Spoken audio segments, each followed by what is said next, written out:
In today's episode, we're going to talk about what it takes to make a successful podcast. Welcome to Podcasting Q&A, where we talk about how to launch, grow, and monetize your show. This week's question comes from Kylie. Hi, my name is Kylie from Halffoot History. My question is, what makes a successful podcast? Thanks. So thanks for your question. Now, to be honest, how you measure podcasting success is really up to you. Maybe you are really interested in getting leads for your content marketing business and podcasts are just a way to get them. Or you're really wanting to just fangirl or fanboy over some really influential people in the space and you want to use your podcast to interview them. Or you have a really amazing topic that you're super passionate about that you just want to talk about it and explore it in the podcasting medium.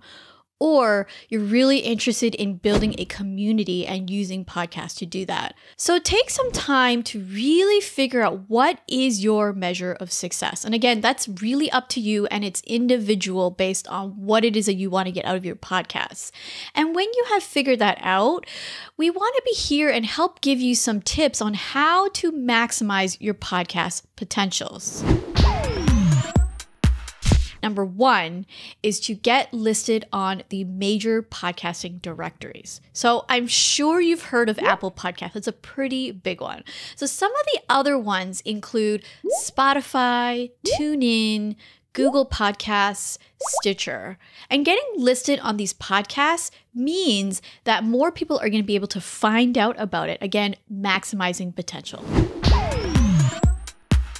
Number two is to make a high quality show with high quality audio. Creating good audio is really key to keeping your podcast listeners engaged because no matter how good the content is, if your audio quality isn't good, it's unfortunately just going to turn them away. I know what you're thinking is you probably think you have to spend thousands of dollars on equipment or rent a podcasting studio just to make sure everything sounds great. And I'm here to tell you that's not true at all. I have created some pretty good audio from mics that cost less than $100. So if you're interested in that, we'll leave a link for you to check some of the options that we recommend. And I have also recorded in places like in my home office, even in the closet. Yes, no one's going to see you unless you're recording video like this one. Wherever you can, just to muffle the sound is going to be really make that difference between quality and good quality. Then what I want you to think about is creating an intro and outro. And you can use royalty-free music for this. There's ones for all sorts of budgets that you can choose from.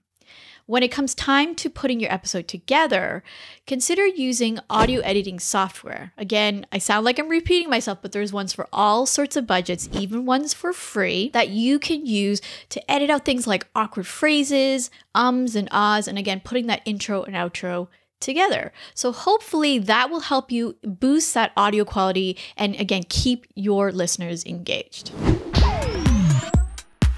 And then number three is to promote new podcast episodes when they come out.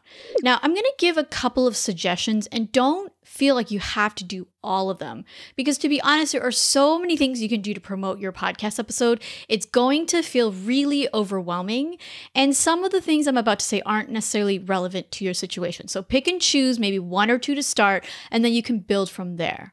So one of the first suggestions I like to suggest to people is to email your new episode to your email list. So these are people that have opted to sign up for your newsletter. If you have one, these are people that are already interested in what you have to say. So it's a really great way just to send them a link and then hopefully they'll click on it and then listen to that new awesome podcast episode of yours.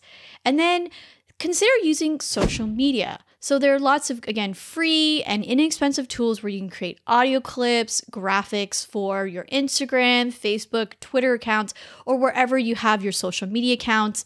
And just putting it up there is going to let people know that, again, you have a new podcast episode out, a quick maybe summary of what it's about, and then hopefully that will encourage people to go over to your link. Finally, if you have a website, put your new podcast episode on your website so it can help Google or other types of search engines know that you have a new podcast episode there, so that when listeners are searching for the topic that you were talking about, or even for podcasts to listen to, yours will show up on their search list. Thanks for sending us your question, Kylie. Now, if you have a question you want us to answer on future episodes, head over to speakpipe.com/Buzzsprout or click on the link in the description below and send us a brief audio message. Podcasting Q&A is available in both video and podcast formats. So if you like watching videos, make sure to click subscribe on YouTube. Or if you like listening to audio, make sure to subscribe to Podcasting Q&A wherever you listen to podcasts. And please leave us a review on Podchaser to let us know how we can make the show even better for you. That's it for today. Thanks for listening. And as always, keep podcasting.